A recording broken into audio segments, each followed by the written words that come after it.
Close. Fastball slider. Couple more. Hello and welcome to another player profile and projection here on Talkin Yanks. Player profile and projection. Carlos Rodon. I am trying to figure out my thoughts on this one. Jake, do you have sound thoughts, or are you trying to figure out your thoughts as well? I think I have sound thoughts. I guess we'll see. That's not normally my strength. Welcome back to Talkin Yanks. Carlos, Two-time MLB All-Star. Is that what you were going to say? I was going to say 32 years old. Carlos Antonio Rodon. Hey man, I'm in decent standing with Carlos. I think the problem is Carlos should be in higher than decent standing. He signed a 6-year, $162 million deal. This will be year 3. But year 1 was one of the worst things ever. Like all-time historically bad. That if you remember, Carlos Rodon turned me into like the Joker by the start of last year. I was like, oh, Carlos, you've put yourself in a corner. And he pitched his way out of it. He had a really strong start to the year. He had one funk in the middle, and then he was strong at the finish. So the total year numbers on paper, not very impressive. The actual feel of Los during the season was fairly impressive. The playoff was kind of grab bag, which I don't know what to do with that. We saw one of the wildest playoff performances of all time where he clearly overexerted himself. Learned from it. We'll watch those later. Only player to ever come from his high school. Okay. Yeah. In the big leagues. Is he Carolina? Yeah. Born in Miami, but then moved to Holly Springs. Top of my head, I think his family was born. He was born in Miami, Florida, and then his father. Looking at your laptop.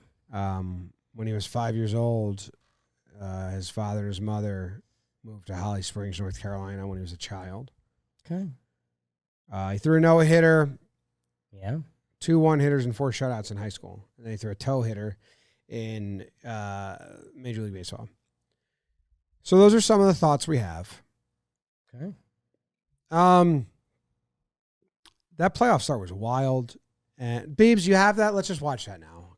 I can't. That's like an itch that I got to scratch to move on. I haven't seen the footage of this since we watched it live on the stream. Yeah. And this was wild, if you remember. This was his first postseason start. Called strike 3. And he was just hopping and screaming. 2 quick strikeouts. He's a bad man. And Rodon opens by Hung striking out. the game. I'm Cam. 2-0 pitch. Oh. A drive to deep left field. This ball is on its way. This ball is gone. It's kind of a good Cam. To your point. 80s and 90s. To your point. End of Line to sentence. shallow left. Verdugo's going to have to play it on a bounce. The 1-2. Line into right. It's going to drop for a base hit. Kansas City Gurriel is being Olds. waved home. Gurriel and Pham. No play on him, and Tommy Pham comes through. The Royals take the lead. Through the hole, another base hit. Here comes Pham around third. Verdugo fires toward the plate. No play there. Hampson takes second base. Don't like giving up. Oh. With a scoring chance here. Guardians. And a swing and a miss. Calm. Composure. Talked about it after the start. Said he talked to some guys, keeping his emotions in check. Back to back. He's stranded 4. And Rocchio strikes out. Nice block back there by Wells. Secures the strikeout at first base. The 1-2. And a cold strike 3. I think only gave up a solo shot to Rocchio. Yeah, this was like 6 innings pitched, 1 earned run or something like that. I believe that was this game now. The next 2 starts weren't great. World Series start wasn't good. 3 homers. Happened quick. And a swing and a miss. He got him. Rodon picks up another K. Wells blocks another 0-2 pitch. And he got another one. So yeah, that was crazy. You know what the craziest part was for me? And this is just for me because I grew up as a young boy idolizing Derek Jeter. Right. Jeter laughed at him Right. when he was on Fox or whatever Jeet's on, and just like couldn't contain his laughter, and he was like laughing at him like, "What are you doing, Yeah. dude? Like, that's embarrassing. Like, geez, you never been here before." It was the type of laugh that, like, if that, but Rodon didn't grow up idolizing Derek Jeter, so he probably didn't even Right. give a shit. You know, he's just an old baldy to him, which is rude. So rude. Rodon was, I don't know how to feel about him, Right. and I think I like not thinking about him. You're all 6s and 7s right now with this. Yeah, because he's the 3 now, and he's kind of the 3. Got paid to be the second ace, one of the worst seasons ever. Last year, I know statistically those 5 starts tank it. I'm gonna, if you just factor in good starts, bad starts, the amount of good starts versus the amount of bad starts, if you do the numbers that way, I'm gonna say his regular season was pretty good.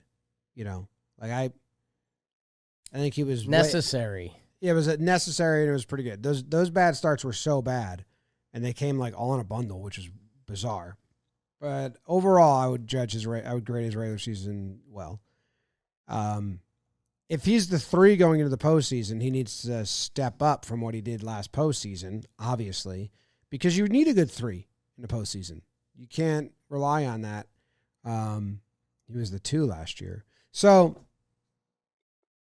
his pitch mix stuff is so interesting. It almost felt like he had to get humbled a little bit. And we heard like guys in the clubhouse say that he came in thinking he could just do the same thing and it was going to work. Well, guess what? His fastball is not good as a Yankee thus far. Right. Could be the stadium. Played in bigger parks before that. In 2020, no one cares about that. In 2021, the expected slugging percentage on his 4-seam fastball was .366. The year after that, the expected slugging percentage on his fastball was .347. That's pretty good. That's sub-4 slugging. Becomes a Yankee. 2023, it was .544. Right. That's not good. And then last year, it was .562. Fastball's getting rocked. The batting average against is bad. Like, all the numbers on his fastball are bad. And I might be a good Matt Blake question for us. Remember, put this in our Matt Blake pocket for when we get to Tampa. Because the fastball velo is the same from those previous years. Last year, he sat 95.4. In 2022 and 2021, he sat 95.4. So I'm very interested in that. I don't know if that is, could that be Yankee Stadium in Oracle Park in San Francisco, and that's a difference of getting results and not getting results, because he's still giving up fly balls at I think the highest rate to right-handed hitters, which again at Yankee Stadium is actually a good thing if they're pulling the ball. I mean, it feels like there's more there from Rodon. Like you're saying, I mean, for 5 of the 6 months of the baseball season, it felt like a good thing to have the ball in his hand. I mean, last year he got back to neutral. That's basically the emotion that you expressed. That this year is kind of the pivot year with Yankee fans and Rodon of like us fully like letting him in. Like he's our guy. He's a little quirky. He's got some moments. He's a good listener. Great listener. Me and Joe's had a conversation with him last spring. Astute. He was in it. He was asking us about us. He wanted to learn. It was very human and engaging conversation, which I enjoyed having with him. And that's my talk on Carlos Rodon, the human. And that's I think he's friendly with the Cespedes barbecue guys. Like 5-minute convo was nice. He's kind of about it that there was a ton of talk about his pitch mix, and he made a little bit of a pitch mix last year, 13% changeup, 8% curve, 4% cutter. Scrap the cutter after that bad stretch. Right. So I think July, August, no more cut. That's something that we're always going to talk about. It's the easy target when he's not performing. Because he was a 2-pitch guy in San Francisco. I want to see that evolution. Maybe he feels comfortable having another lefty. with Max Fried that they can bump stuff off of each other, or maybe he hates Max Fried. Bump stuff. New alpha, new number 2, bigger contract. But yeah, I'm interested to see where things land with Rodon. Remember we saw him come in last year in such better shape? Yes. 2023, he had I was comparing his body to a young David Wells, and last year he looked like a UFC guy, kind of ready to go. So, I don't know. It feels like I'm looking at some stuff. that's good. That doesn't make sense to me. Okay, let's hear it. The BABIP, I was looking at the BABIP on his four-seam fastball, batting average and balls in play, thinking if it's the stadium, Right. But no, I mean, his BABIP on the four-seam was 290 in 2022 and 290 in 2023 and 263 last year. But the expected slugging was way higher. They hit him, it goes. Yeah, and then I look at his spray chart, and he didn't give up many Yankee Stadium shots. Yeah. At all, really. Like, majority of his home runs, he's a lefty, are to left field. And all of his singles are there. Like, a lot of, maybe Verdugo played too deep for him. We saw it in that one highlight. Yeah, there's a whole bunch of hits. Like, looks like they dropped it right in front of Verdugo. The honey hole. There's not that many outs back here, but there's a couple. Yeah. Interesting. What do you want to see from him this year? Consistency, and I want to see him have a mix that he believes in. Like, the whole 2023 season was basically, you can't just be fastball slider, and like he kind of felt like he came in like, I can and watch, and then he got absolutely rocked, and he couldn't. Right. And then last year, as you talked about, searching for that pitch mix, and he was mixing the whole time. You know what I mean? Like, it wasn't something that he was using the cutter as his second most used pitch early in April. It was like matching the slider, and then it dropped and the changeup came up. Eventually the cutter goes away completely, and he becomes more of a fastball slider with complementary pitches. The changeup and the curveball kind of snake. I'd like him, the changeup or the curve, one of those pitches needs to graduate to the next level, because they never felt like good pitches. Right. I wonder what Eno, Saris stuff plus has on him. Felt like, I don't just throw two pitches, I also throw this. Put it in your brain. Right. And that made the two pitches better, but not like those were actual threat. You know what I'm saying? The curveball was a show me first pitch, sneak it by you. It felt like the changeup had moments where that could be effective against a righty batter. Yeah, he didn't throw that to lefties, not one pitch. Right, exactly. So I think the changeup for righties, there was times when it's like, hey, dude, throw that. Like, they're sitting for the hard fastball slider that if you got that going down and away enough. I think there was times he didn't have it going down and away enough that, yeah, you'd like to see that. You'd like to think Carlos Rodon with his fastball slider combo, even if you're seeing a lefty 3 times in a row, that should be enough. That, yeah, I'm super curious. The changeup actually has really good numbers last year, and it was versus righties, which he had good numbers against. Right. Yeah. It feels like the thing that is circled is the fastball. Like, the slider had really strong numbers last year. The fastball, when it got hit, it really got pieced that I don't. Curveball has bad numbers. Yes. So maybe we just use the changeup. Right. And yeah, I would be interested in, I guess it's when that fastball gets hit, how does it get hit not as hard? Because this is a wild little scroll, but Baseball Savant has the expected home runs by park, which is what it is. I mean, it is what it is. Like, you wouldn't play every game at that ballpark, but it's just something of scope. That he gave up 36 home runs last year. That's a lot. And by the way, that's significantly different than his previous years. Okay, so I found it. Let's figure out a way to give up less homers. Dude, in 21 and 22, he gave up 13 homers and 12 homers. And again, I looked at the spray chart. These aren't like the short porch. It's not like righties are letting the ball travel and taking him oppo. Majority of the homers are bombs to left. Well, that's okay. So 2022, where Rodon was great. That's the contract that got him paid. If he played every game at Yankee Stadium, he would have gave up 7 home runs. 7 home runs. Last year, he gave up 36, and some of these ballpark numbers are wild. It says if he was a Cincinnati Red, he would have given up 46 homers last year. So, like, what? Okay, Rodon and homers. We found it. Let's not do that. What? That's a lot of homers to give up. That's a lot of homers. How many? 46? 46. It says it would have been 41 with the Chicago White Sox, 39 with Houston. And yeah, there's like not a good, normally on the other side of that, you'd see a loner. Kansas City is the only other ballpark he would have had a great. They're 24. That's the only ballpark that's in the 20s. Wow, dude. I didn't realize the Reds, like right center, Joey Votto, is that shallow. Here's his spray chart, and then this is with in Cincinnati.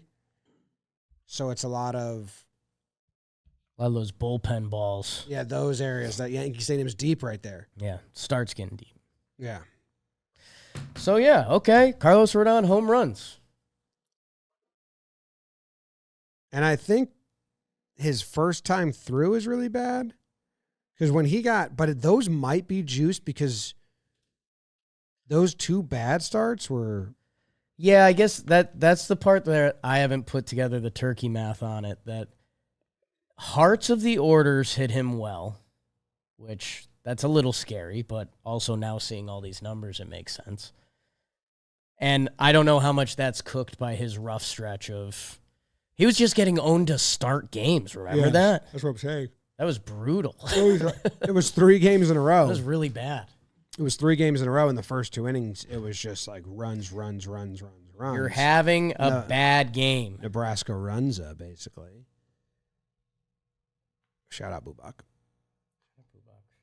So, yeah, be a 3-pitch pitcher for real. Avoid the homer. Cole did that. He won a Cy Young. Maybe you got to sink that ball a little bit. In his bad injured year with the Yankees, 2023, 21 and 22, he gave up 4 homers over 2.5 seasons. Last year, he gave up 36. Let's stop that. Judge and Wright's going to catch a couple from the short porch. Yeah. That's nice. Martian, lasso some in. Drone. Because he'll jump. Remember the drone games at the stadium last year? No, that was 2020. The game would just stop and they'd go, oh, drone. Wasn't that 2020? No idea. 2020 because no one coming to the ballpark, so people were flying drones and filming. There was like a lot of drone delays. Right. There's one in Minnesota. I don't remember any drones last year, but memories sometimes stop. There's one in Minnesota last year. Mm-hmm. I don't know. Do we have anything else? Did Joe's give him a pep talk? He did after this. Who's scoring big this NBA season? You are, with all new ways to get in on the action with our partners at the DraftKings Sportsbook. Right now, all new customers who bet just $5 will get $150 in bonus bets instantly when you use code YANKS.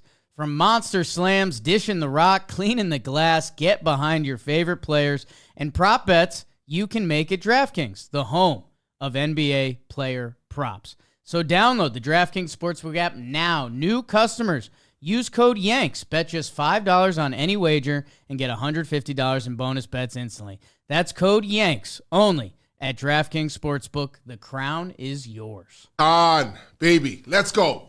First half of the season, you were awesome. I'm going to be honest. The way that you went was how the team went last year. Really think about it. Garrett Cole wasn't here for most of the season. When you were pitching well, they were doing well. So keep that in mind, Pop. Keep that in mind. I'm not going to think about what happened yesterday in spring training. Who cares? Somebody hit a couple of homers. People are concerned. I'm not. Listen, you come out here, you're not forced to be the number 2 anymore. You're not even forced. You could just be one of the starters, which is great. Be yourself. Remember, you're still that guy that was in San Francisco that dominated. And I think that's still in there, Pop. Let's go. Do you believe, Joe's, that he believed that? No. The final 2 sentences, I lost all belief in him believing himself. Remember, you're still that guy that was in San Francisco that dominated. And I think that's still in there, Pop. Let's go. I think Joe started to realize he doesn't give a fuck about San That Francisco. let's go. That let's go sad. Out of Joe's was horribly sad. Still in there, Pop. Let's go. And then that face at the end. I think that's kind of what I'm saying. Like What Joe's did right there is like 50% reliability on Baseball Reference. this Rodon season is kind of like if we're letting him in the club or not. Like if Rodon has a good season this year, I think flash forward 8 years and it'll be like, oh, Rodon's at camp today. Kind of like Didi. If Rodon has a meh season this year, it's like I think we're having conversations about moving the contract and like stuff like that. That I don't want to do that. And I don't think we have to. I think Rodon's good. Let's cut those homers down by a couple. 5-hole hitters dominated him. I like that. Like crazy numbers, Jake. 5-hole hitters on the season. Is this correct? I like Juice that wears tights. I don't like that. Dane Cook. 319 batting average, 410 on base, 639 slug. Yeah, Judge. Every 5-hole hitter. That's bad. That's crazy. Walk him. Yeah. Maybe I want to see Carl. Okay, this makes me nervous. Maybe I want to see Rodon walk more guys instead of giving up homers. Dude, first batters of the game last year had a 1.008 OPS against him. That's bad. That's crazy. 333 batting average. I want less home runs. That's crazy. 0 outs, 832 OPS against him. So he's, Wake up. yeah, wake up. You're not paralyzed. Didn't we see him? He would do that, though. He would, like, turn it on and off. But He was pitching to contact. We need more and then on. he'd, like, go get it after that. High leverage numbers, good. That's nice. Yeah, first inning, bad. 7th inning, bad. Guys were good against him in their third plate appearance. So if you want to be a starter that goes deep and gets paid money, which he does, yeah, all of this is like bad when he starts games. Like every split that sums it up that way. Was he good against the division? Was anyone? oh, interesting. No. Holy shit, no. Red Sox, 4.86 ERA. That's like his best. Blue Jays, 8.79 ERA. Orioles, 9 ERA.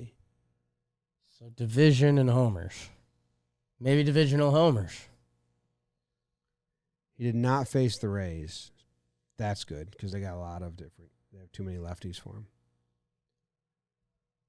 So Rays are happy. Okay. Yeah. Okay. Be better early and less homers. Okay, 2 questions from me. If Carlos Rodon runs back last year, you are...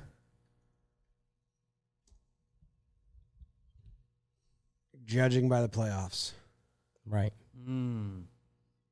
I think that's fair. Yeah. If he does that season with a good playoffs, you're like, yes. Yeah, exactly. That season if he was dominated done, the playoffs last year, I would have been like, hey, he had a bad stretch, but whatever, and I'd have more faith right now. 3 games with Hunter Wendelstadt behind the dish. 0.98 ERA. Okay. Say that for Booney. Kind of interesting, like the good umps, he's bad.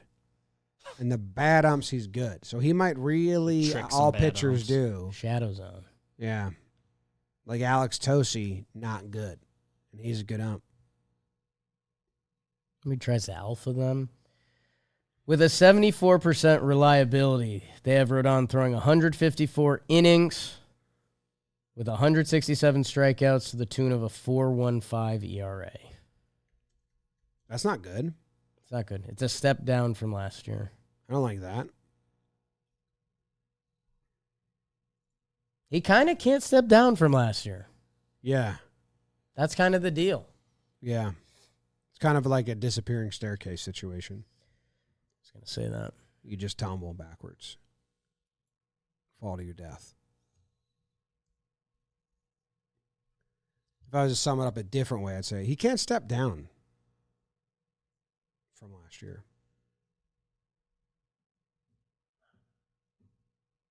That's everything. I think. Over under? Over under 1.5 bad months. Under. That'll be under. That'd be 2 bad months. That'll be bad.